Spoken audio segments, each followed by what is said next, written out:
Vou botar aqui então, Tomás. Beleza, falou.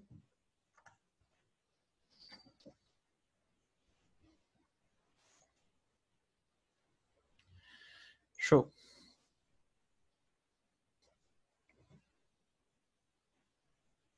Estava aqui. Beleza. Tá, falamos de trombose venosa sistêmica.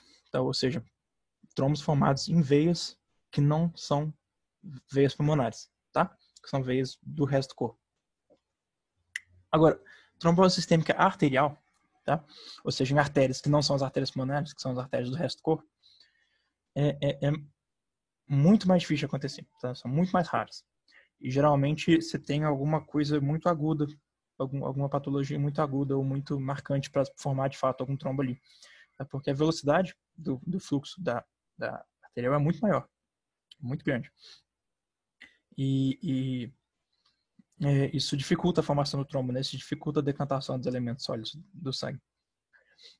E geralmente, assim, vamos supor, um aneurisma, tá?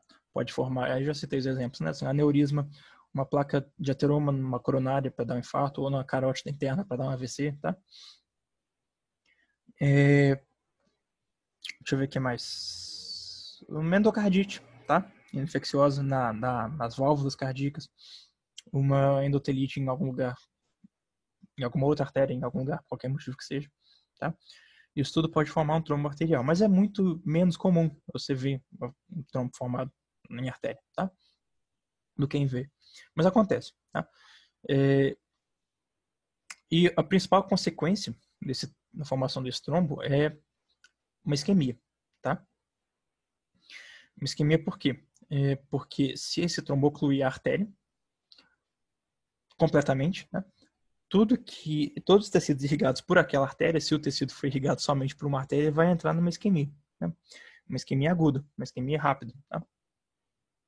E essa isquemia, se não for rapidamente resolvida pela dissolução do trombo, vai levar a necrose, beleza? E necrose mata as pessoas. Isso. Isso. Eu não sei porque eu falei isso, mas enfim. Tá. Agora, é comum você ter um infarto renal por causa de trombose arterial. Era esse o exemplo que eu estava pensando. Você tem, sei lá, um aneurisma da aorta, que é uma coisa que existe, né? Assim, gera uma dor torácica forte também, mas assim, às vezes não gera nada e as pessoas não sabem que tem aneurisma da aorta. Forma um trombo ali. E esse trombo se destaca, forma um tromboêmbolo e acerta o rim, tá? Ele caminha na aorta e entra na artéria renal. E a artéria renal, se obstruir o primeiro ramo dessa artéria, né? Assim, isso isquemia o rim inteiro de uma vez. Mas geralmente, às vezes, oclui segmentos da artéria, né? Assim, depois que ela já se ramificou bastante e aí isquemia porções do rim somente. Mas é isquemia aguda, tá? Devido ao tromboembolismo, devido à trombose sistêmica arterial. É um problema. Trombose pulmonar, tá? Trombose pulmonar, tanto na veia pulmonar quanto na artéria pulmonar, é muito raro, tá? Na veia pulmonar até existe, mas assim, formação de trombos na veia pulmonar, que aí dá uma trombose venosa pulmonar, né? Porque vai ocluir os capilares pulmonares. Mas a trombose pulmonar arterial, nas artérias pulmonares, ninguém sabe por que direito mesmo, mas quase nunca surge, tá? O pessoal fala que o endotélio das artérias pulmonares é muito menos suscetível à formação de trombo, mas ninguém sabe muito ao certo, não. Ninguém sabe direito por que não forma, mas não forma direito, não. Enfim, não é muito menos importante, né? Assim, muito menos frequente a gente ver trombose pulmonar. Tromboembolismo pulmonar é diferente de trombose pulmonar. Repare, tromboembolismo pulmonar ocorre muito comumente porque é uma consequência direta da trombose venosa sistêmica, que é a forma mais comum de trombose que a gente tem. Tá? E aqui eu botei que a formação de trombos é muito comum em membros inferiores e especificamente nas veias profundas. Tá? Veia poplítea, a veia ilíaca, tá? Que são veias bem profundas da perna, tá? Próximas dos ossos lá. Mas aí, por exemplo, a veia safena, que é uma veia muito... Aí eu sei o nome das veias, ainda eu lembro. A veia safena, que é uma veia muito superficial, né? Ela dificilmente, se um trombo é formado nela, é mais difícil esse trombo formar um tromboembolismo, virar um tromboêmbolo, né? Então, as consequências são muito mais por congestão a montante do que por tromboembolismo ajusante dela. Beleza? Então, trombose, o tromboembolismo pulmonar, que é o TEP, né? Então, uma TVP, que é uma trombose venosa profunda, nas veias profundas, geralmente leva a um TEP. As veias superficiais geralmente não costumam formar TEP. Geralmente elas costumam só deixar congesto a veia para trás dela e o tecido drenado por ela. Beleza? Êmbolo. Tá. Dúvidas? Cadê? Dúvidas? Peraí. Aqui. Tá. Sem dúvidas. Beleza. Cadê? Onde é que eu tô? Aqui. Tá. Êmbolo. Um dos tipos de êmbolo é tromboêmbolo, que é o êmbolo formado por trombo. Escreve isso na testa, tá? Para vocês não falarem isso errado. Apesar de que ninguém vai falar que você tá errado, mas na verdade você tá aí no fundo, você vai saber, porque você vai lembrar de me falando. Êmbolo é qualquer corpo estranho que obstrui o vaso sanguíneo ou até mesmo vaso linfático, no caso da filariose, por exemplo, que é um trombo parasitário, tá? Ou no caso do câncer de mama, que é o exemplo que nós vamos dar, que é um exemplo didático, assim, pra gente entender. Tá? Alguns exemplos de êmbolos. Trombos êmbolos, tá?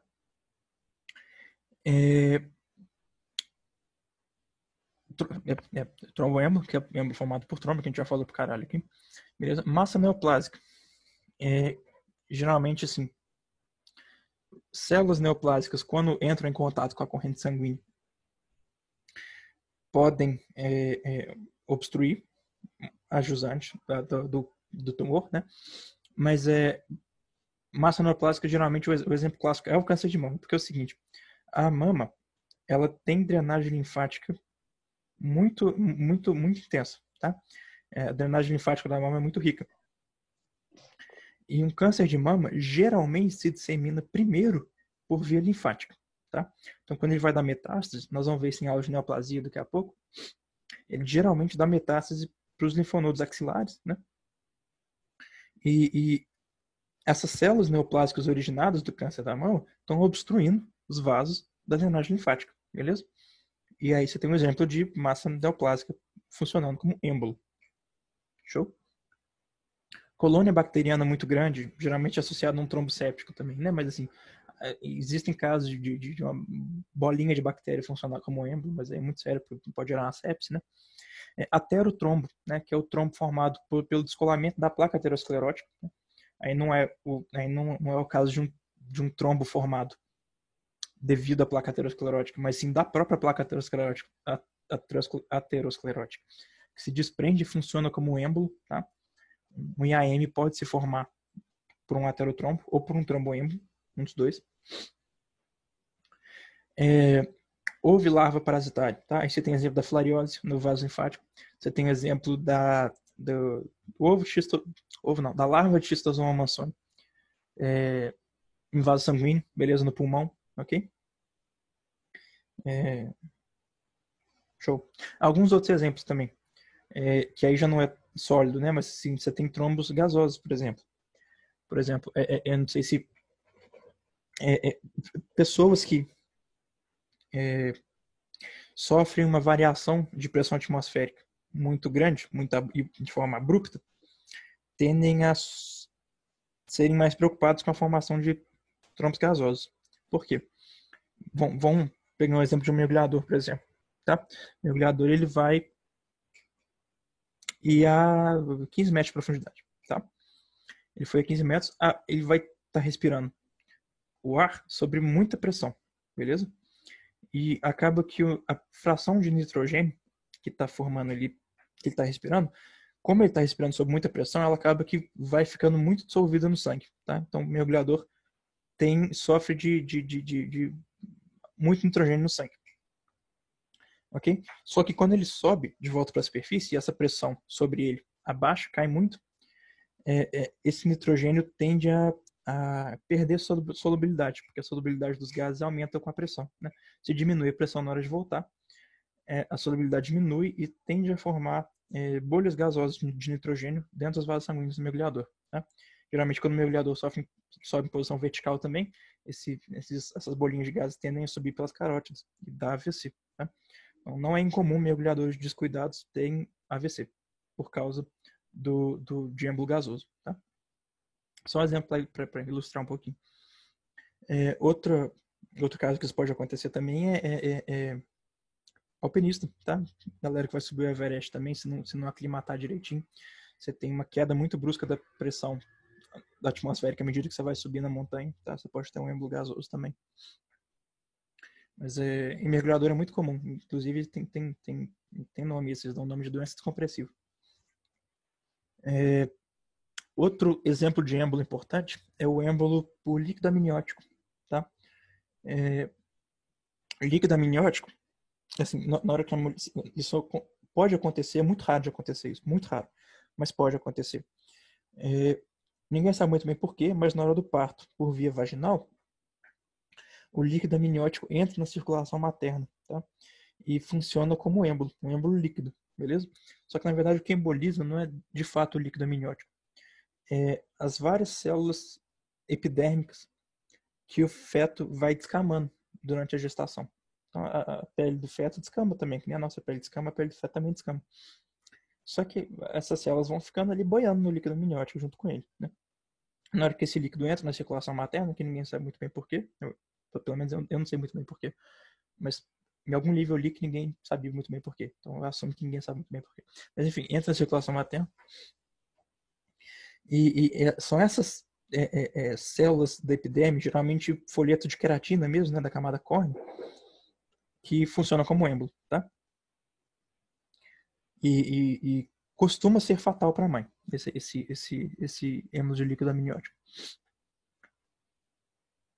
Outro exemplo importante deixa eu lembrar. Tá. Êmbolo gorduroso.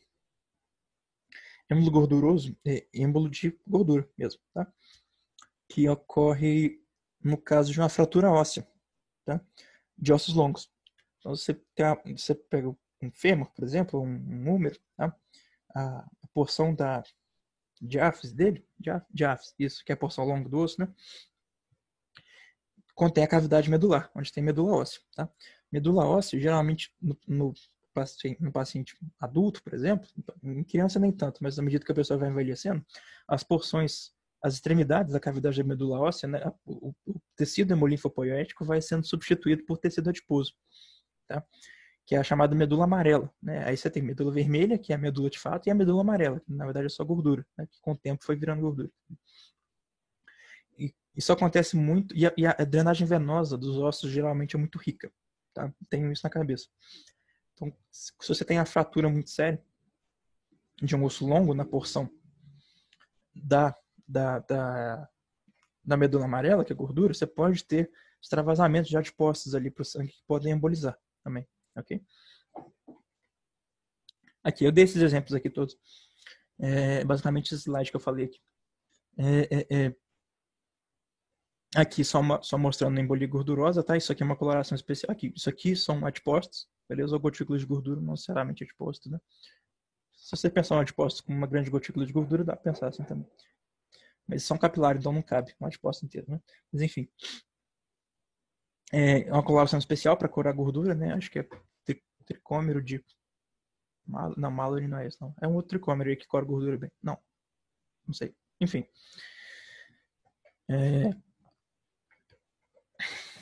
E aqui na imagem da direita a gente tem embolia por líquido amniótico. Na verdade, a embolia, de fato, a gente chama de embolia por líquido amniótico, mas na verdade o que emboliza mesmo são as camadas de células córneas, tá? de queratina mesmo, de escama de queratina, né? Do feto, que estava ali boiando no líquido amniótico, que obstruiu aqui, isso aqui é um pulmão, tá? Que obstruiu aqui uma artéria pulmonar do paciente, tá legal? Isso pode evoluir com uma insuficiência respiratória muito grave e pode levar ao óbito, beleza? Isquemia. Não tem nada, não. Beleza. Okay. Então, mas eu vou ter que dar uma saída aqui. Tchau, Léo. Acho que esse tchau foi meio... Já saiu assim, mas tchau mesmo assim. Tá? Beleza. Não, beleza. A Paula mandou mensagem aqui. Já vou mandar pra ela. Isquemia. O que é isquemia?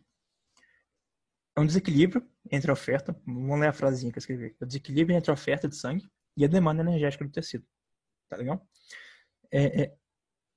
Quase sempre a isquemia se dá pela parte da diminuição da oferta, beleza? De oxigênio.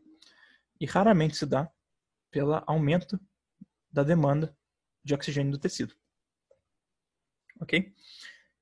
Quando você fala de isquemia, você pensa numa oclusão arterial? Por um tromboembolo arterial? Talvez? Sim, ok. Dificilmente você pensa num órgão que está trabalhando muito acima do que é normal para ele trabalhar e está faltando oxigênio para ele. Tá? Mas você pode pensar assim, por exemplo, se você é uma pessoa sedentária, vulgo eu, tá? Que resolve que vai correr, beleza? E aí resolve que vai correr como a musculatura da minha perna não está bem vascularizada, porque eu sou uma pessoa sedentária, eu vou exigir muito dos meus músculos da perna e eles vão demandar muito mais oxigênio do que pode ser fornecido para eles, tá? Então eles vão entrar em isquemia. Se eles entram em isquemia, eles não têm muito oxigênio, eles vão começar a fazer a fermentação láctea, beleza? E aí eu vou ficar correndo lá e aí os músculos vão estar fazendo fermentação láctea, cujo subproduto, além de energia, né, é o ácido lático. O ácido lático irrita terminações nervosas e por isso minha perna fica doendo se eu sou uma pessoa sedentária, depois que eu corro pela primeira vez depois de 2 anos, tá? Por causa de isquemia, basicamente isso. Por aumento da oferta, tá? Não tinha, por diminuição, por aumento da demanda, tá? Não tinha diminuição da oferta, tá? Eu não estava sofrendo asfixia, entendeu?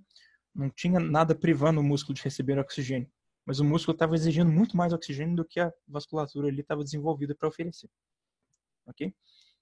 Então saibam que isquemia não é necessariamente por diminuição da oferta de oxigênio, mas é a maioria das vezes, tá? Quase sempre, diminuição da oferta. Agora, essa diminuição da oferta pode ser por uma obstrução arterial, beleza? Obstrução arterial tanto por espasmo daquela artéria, beleza? Em um paciente com diabetes controlado, por exemplo, que faz sofrer espasmos arteriais, ou uma vasoconstrição muito forte, né? Ou por uma obstrução mais óbvia, assim, tipo por um trombo, beleza? Ou por um êmbolo, ou qualquer êmbolo, beleza?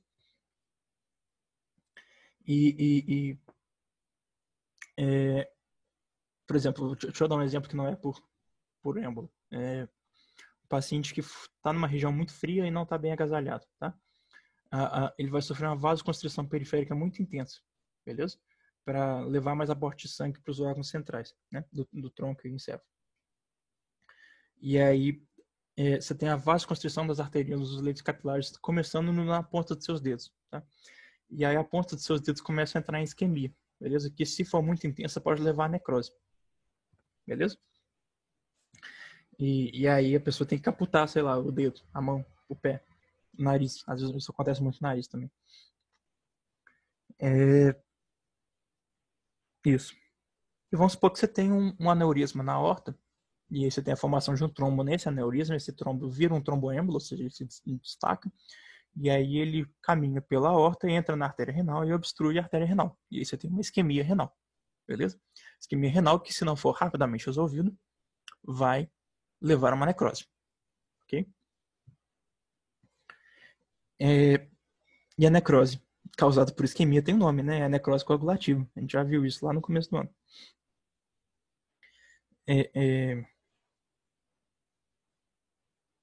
Isso, tá. Agora, tem uma diferença entre isquemia crônica e isquemia aguda, mas que é uma diferença importante, tá? Todos esses exemplos que eu dei aqui são de isquemias agudas, beleza?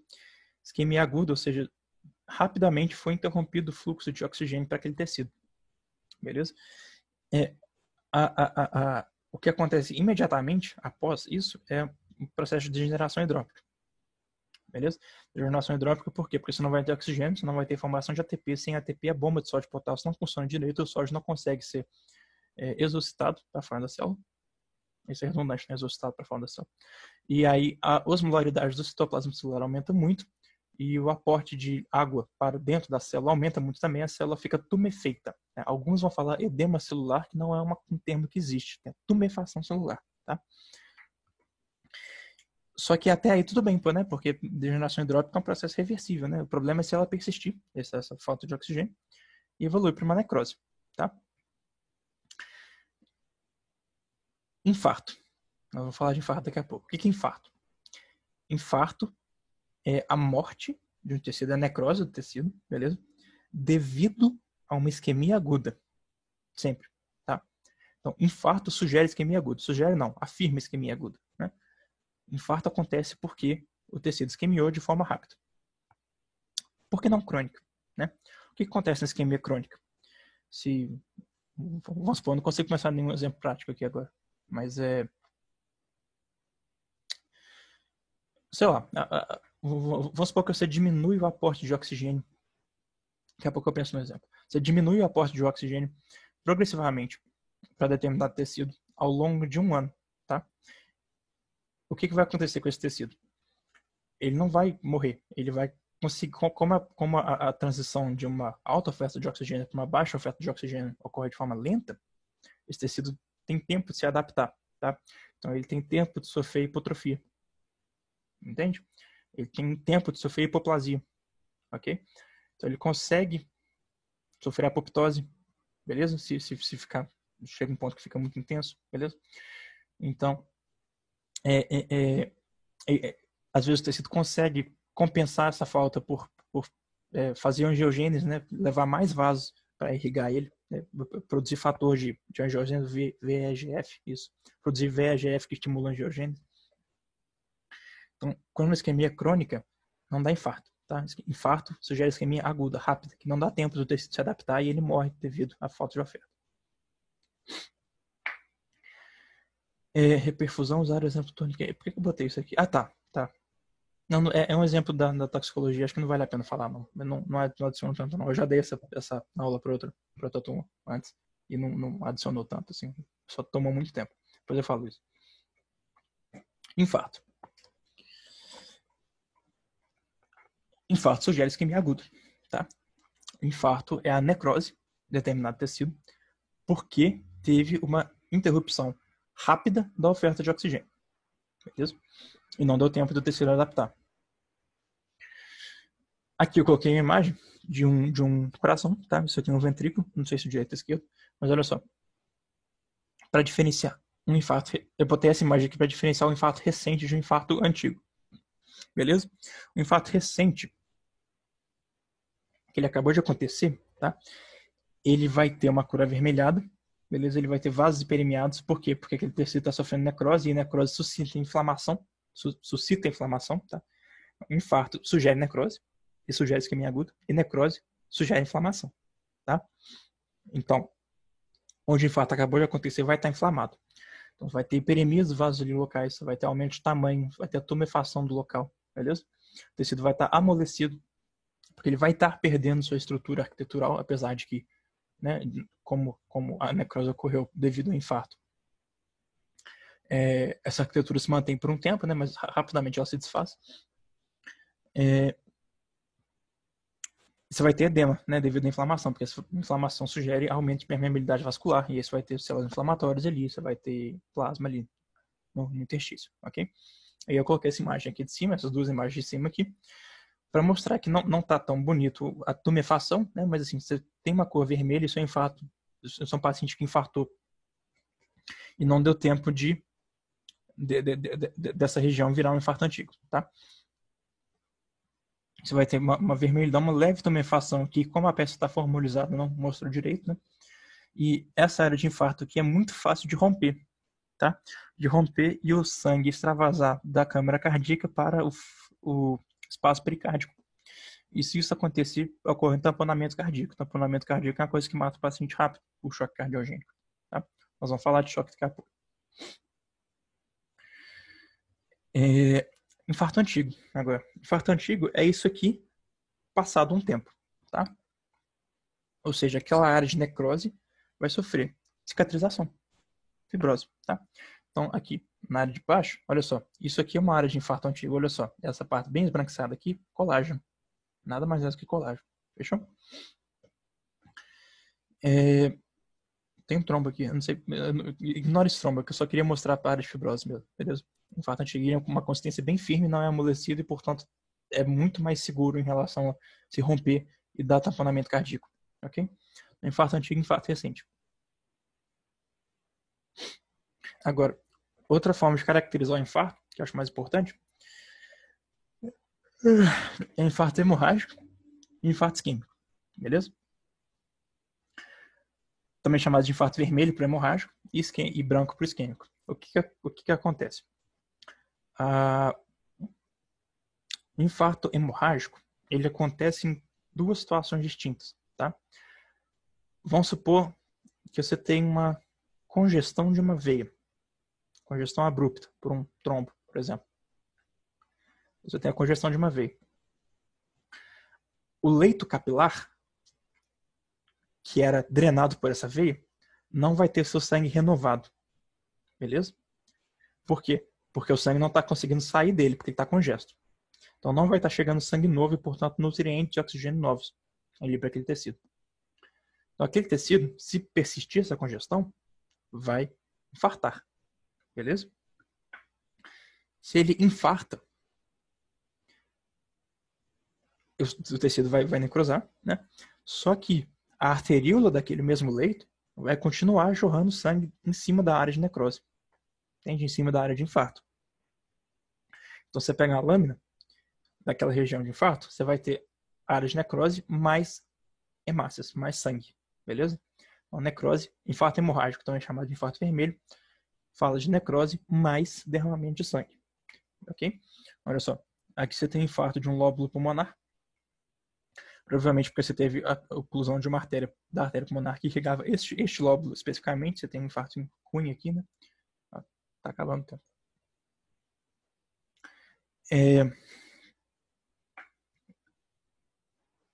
Quantas pessoas tem? Nossa, tem 3 pessoas. Ok, Não, tá de boa, ok. Eu tô meio travando aqui, peraí. Eu travo, eu fico nervoso. E aí eu fico nervoso e eu travo mais, entendeu? Mas vamos lá. Tá. A outra forma de acontecer infarto hemorrágico é não por uma congestão, tá? Mas em um órgão de circulação dupla, tá? Qual que é um exemplo clássico disso? O pulmão, beleza? O pulmão, ele recebe sangue tanto da artéria pulmonar quanto da artéria brônquica, que é menor calibre, ela é menos importante, né? Mas ela também está levando a aporte sanguíneo para o pulmão, que ela sai da aorta, né? Um dos primeiros ramos da aorta. E se você tem infarto de determinada área do pulmão, a artéria, por exemplo, devido a uma falha da artéria pulmonar, por exemplo, a artéria brônquica continua jorrando sangue ali dentro. Beleza? O fluxo, o aporte de sangue não para, por causa que você tem um outro fluxo arterial vindo de outra artéria. Beleza? E aí você tem também necrose mais derramamento de sangue em cima da necrose. Portanto, infarto hemorrágico, infarto vermelho. Ok? Peraí, que tem pessoas vendo aqui. Tomás. Peraí, não fica nervoso, tá muito bom, tô salvando a gente hoje. Tá bom, não vou ficar nervoso, prometo. Peraí, Tomás, você tem que. Ah, não, isso é o Léo, tá. Mas no exemplo que você deu, essa congestão teria que ter bem aguda para dar. Sim, agudo. Tá? Agudo, certo. Se for uma congestão por insuficiência cardíaca, por exemplo, vai ser algo mais crônico. Sim, exatamente. Você está pensando certinho, tá? Seu raciocínio está certo. Pode dar infarto hemorrágico mesmo assim? Dificilmente. Difícil. Porque você tem algum grau de renovação na insuficiência cardíaca. Você não tem uma parada. O sangue não para, entendeu?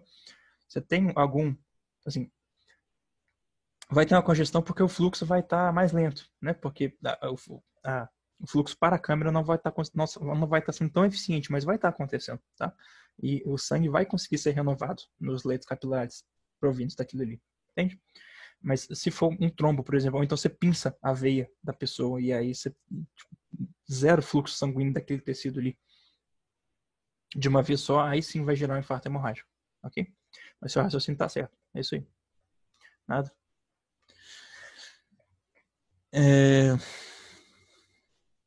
Tá. Outra forma de infarto, outro padrão de infarto, né? Infarto isquêmico, também chamado de infarto branco. Não confundir, tá? Que o infarto hemorrágico por obstrução venosa, tá? Por congestão daquela veia, ele também é isquêmico. Beleza? Por quê? Porque o sangue não vai estar conseguindo ser renovado ali. Então, aquele tecido vai morrer por falta de oxigênio, por falta de sangue novo chegando nele. Entende? Então, ele também é isquêmico. Só que o infarto branco, que é chamado mesmo de infarto isquêmico, ele é o mais característico de uma isquemia mesmo, assim, né? Assim, porque ocorrem em órgãos geralmente de circulação terminal, exemplo rim, exemplo baço, tá? Exemplo sistema nervoso central. Aí eu botei a imagem de uma necrose liquefativa aqui, porque o sistema nervoso central sempre tem padrão liquefativo de necrose, né? Menos na tuberculose, mas aí não vem ao caso. São órgãos de circulação terminal onde se tem um infarto e não tem nada jorrando sangue em cima, tá?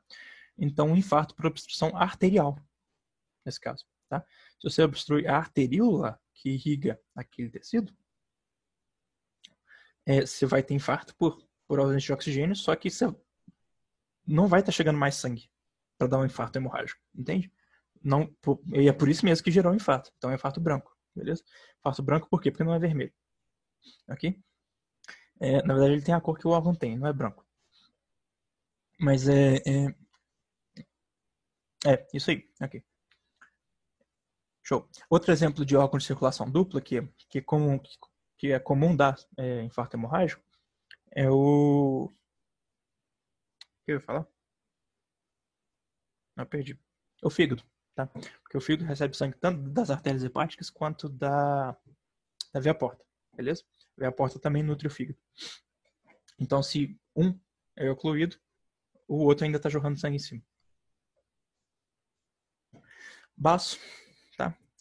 Baço, aqui estaria a artéria pulmonar, provavelmente teve um trombo ou um êmbolo que ocluiu a artéria que irrigava essa porção aqui, beleza? Um órgão de circulação terminal, não tem mais nada jorrando sangue em cima da área de infarto.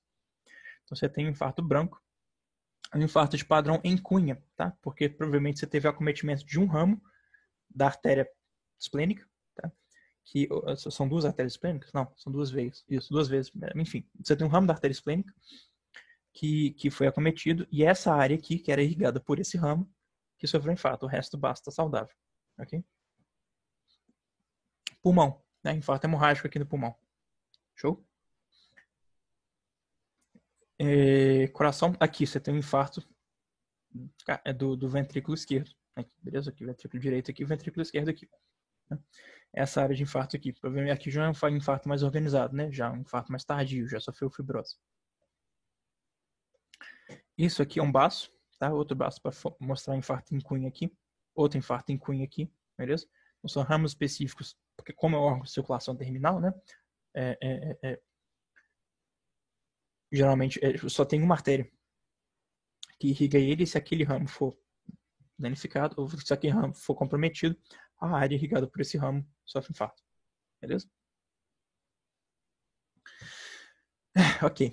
Último tópico. Falta 3 minutos. Eu vou parar aqui e vou mandar link para Paula. Beleza?